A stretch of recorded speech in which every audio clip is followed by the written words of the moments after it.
If you're wondering why brain function is so compromised and perhaps even your own isn't working as well as you'd like, check out two new studies that we've covered in articles on naturalnews.com.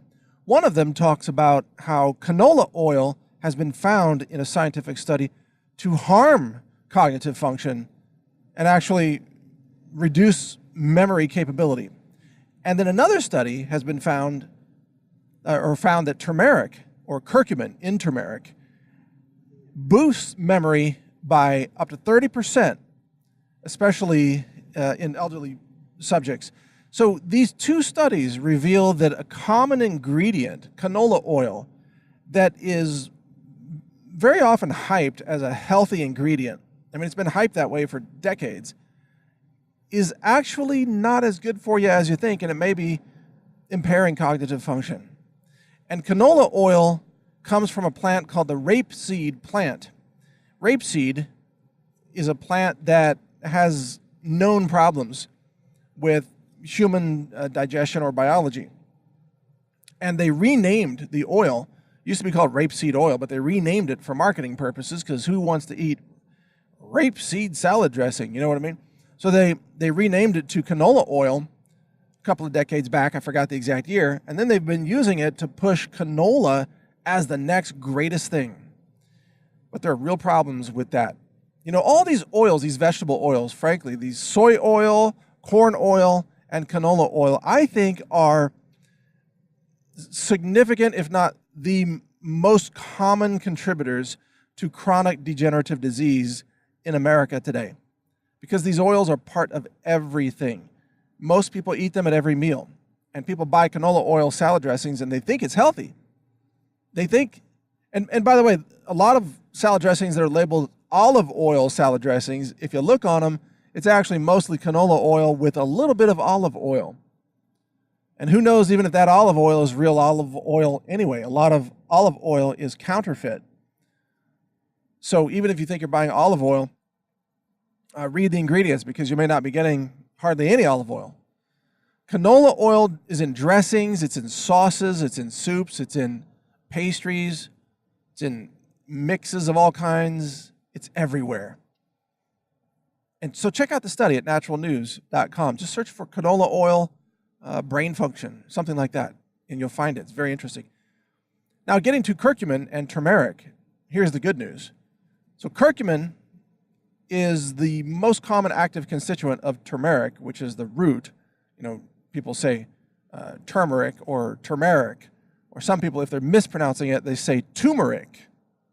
But that's not correct, actually. There's an R in there, Turmeric, turmeric. Anyway, turmeric is, I think, the most potent natural medicine spice / food on the planet. And they're finding that turmeric protects cognitive function. Check out this study as well. Again, it's on naturalnews.com. And it shows that memory function, a tested functional memory test, showed 30% improvements among elderly, I believe this was among elderly, who were taking curcumin supplements, which is extraordinary. And, you know, a lot of people, they look at me and my work and they say that I'm pretty cognitively capable. I eat turmeric every day. I have a big heaping tablespoon in every smoothie that I make every morning.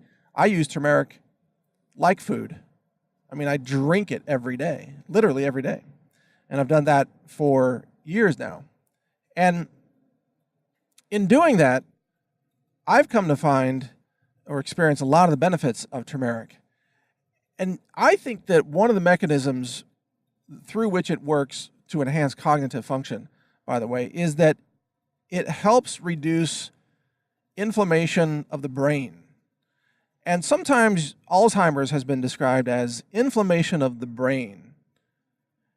And, you know, inflammation is the precursor to disease throughout the body. Inflammation of the cells, inflammation, you know, of skin or muscle tissue, inflammation of the joints is then diagnosed as one type of disease. Inflammation of the brain, many people say it's a pretty good metaphor for Alzheimer's or even dementia, even though those are not exactly the same two things. But looking at the research on curcumin it looks like curcumin works by halting inflammation when it's systemic. So what if you could reduce inflammation of the brain or reduce inflammation of the joints, reduce inflammation of even the immune system? A hyperactive immune system is not good for you. That can result in autoimmune disorders. If it's overactive, now your body's attacking itself instead of just attacking some enemy pathogen or invading microorganism, for example, or invading virus. So inflammation is the precursor to so much disease in the body that all the things that are medically known to help prevent inflammation or normalize your body's response to inflammation, all those things should be very seriously looked at, I believe, as longevity strategies or quality of life strategies. And those include not just certain nutrients like curcumin, but also, by the way, time in nature, walking through a forest, getting restful sleep. Meditation has been scientifically shown to be therapeutic, even medicinal, in many different ways, even according to Western scientists. And there are many foods and spices that also fit the bill for this as well, but I think curcumin is one of the most potent, if not the most potent, for across-the-board normalization of systemic inflammation. So this is something to keep in mind. Now, you can find turmeric in curries. If you go out and eat curry or buy a curry sauce, make sure it doesn't have MSG in it, because a lot of them do. I like to go to Middle Eastern stores. If you can find like a Middle Eastern food store in your neighborhood or wherever, check out a local Middle Eastern store. They'll have curries, perhaps, or turmeric powder. They'll have cumin powder. They'll have all kinds of exotic spices. And if you go through those spices, if you were to actually do a nutritional profile of Middle Eastern food, you would find that there are so many potent compounds, including anti-cancer compounds in a lot of those Middle Eastern spices, anti-diabetes compounds, neuroprotective substances, liver protective, hepatoprotective, as they say. I found it fascinating that Middle Eastern food, for whatever reason, is very, very medicinal. And if you look at the cancer rates, interestingly, among people who live in the Middle East versus people who live in, let's say, America, who live on processed junk food, the rates are hugely different. Middle Eastern people don't have near the incidence of cancer as Americans, even when, you might not think that many countries in the Middle East have very good, let's say, medicine systems. But it turns out they don't need as good of medical systems, because they're eating, healing foods all day long. So if you happen to like Middle Eastern food, then I encourage you to eat more. Or even, I'm talking like Lebanon. Lebanese food is very therapeutic. It's very medicinal. The kind of food they serve in Iraq, believe it or not. Traditional Middle Eastern food from Syria or Jordan or even, Palestine. All these places across the Middle East, Egypt, you name it, the foods are actually far healthier than foods that people eat in the United States. And now Western science is validating and proving that again and again. So there's a lot of, the answers to a lot of health challenges are already out there. They already exist in nature. They're on the shelf at the grocery store in many cases. You look at a grocery store, you see ginger root, you see turmeric root, garlic. I mean, just that right there, plus onions, if you want to count that as well. Broccoli, Brussels sprouts, cabbage, cauliflower. These are all powerful anti-cancer medicinal foods. People lament, they don't have access to natural cancer drugs because the FDA hasn't approved them. People, just go to the grocery store. Anti-cancer drugs, so to speak, are all over the place in that grocery store. You just have to buy them. They're all in the fresh produce section. Oranges, lemons, limes, celery, root vegetables, salad greens that are really potent, arugula, for example. All these things are anti-cancer. Like, there's anti-cancer medicine all around you. Because most people, they're kept away from the information. It's not reported by CNN or the lying Washington Post, fake news. They don't want you to know there are cancer cures and cancer prevention foods all over the place in your average grocery store. They want you to go spend $100,000 at a cancer clinic to be poisoned with chemotherapy so they can make money off repeat business. Because chemotherapy, the number one side effect is, of course, more cancer.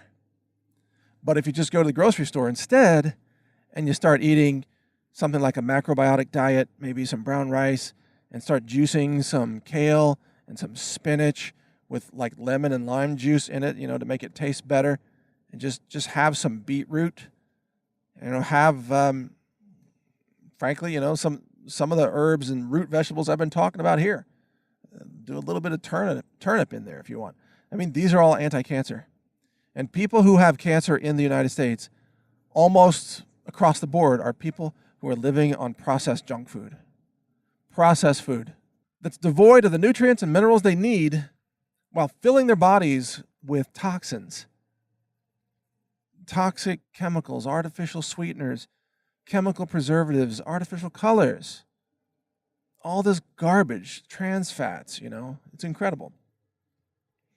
I probably don't talk about food enough because for me, it's almost like a boring topic because I've already mentioned everything that's relevant in terms of food, but there's new research coming out all the time. And we should not live in a nation where people die of cancer or diabetes or heart disease for that matter, because all the cures are right there. It's just that people don't want to eat those cures. They'd rather eat Pop-Tarts and Oreo cookies and sugared up breakfast cereal and fried donuts and fried Snickers bars, whatever they're eating at the county fair. Okay, you want to commit suicide at the county fair by eating fried Snickers bars or fried sticks of butter they serve, I've heard, at some county fairs. If you want to do that, then, I guess that's your freedom. That's your choice. If you want to commit suicide, just don't fool yourself into thinking that you're living a healthy diet because you ate half a salad at McDonald's after your fried stick of butter at the county fair. That's not healthy. Just don't kid yourself. That's all I'm saying. You're free to commit suicide by food if you want, but just be honest about it. Just be honest about what you're doing. That's all I'm really saying here. And if you want the knowledge of what cures, what gives you longevity and health, just read food.news or health.news. I've also got herbs.news. And, come to think of it, turmeric.news. And there's hundreds more, but those are the ones that are relevant to this topic today. So, be informed, and you don't have to suffer through cancer or anything else, really. You can live a healthy life, a very long life, with healing foods. And they're available in your grocery store right now. You don't even need a prescription, people. You don't need a pharmacy. You don't need your doctor's advice to eat anti-cancer foods. Just learn it and do it. Don't ask for permission, for God's sake. Just do it. And you can live healthier. Trust me, I'm doing it right now. And so are millions more who've followed my work and read natural news and listened to Health Ranger podcasts. Millions of people out there living healthier lives. You can be one too, if you're not already. Share this with others. Thanks for listening. Learn more at healthrangerreport.com.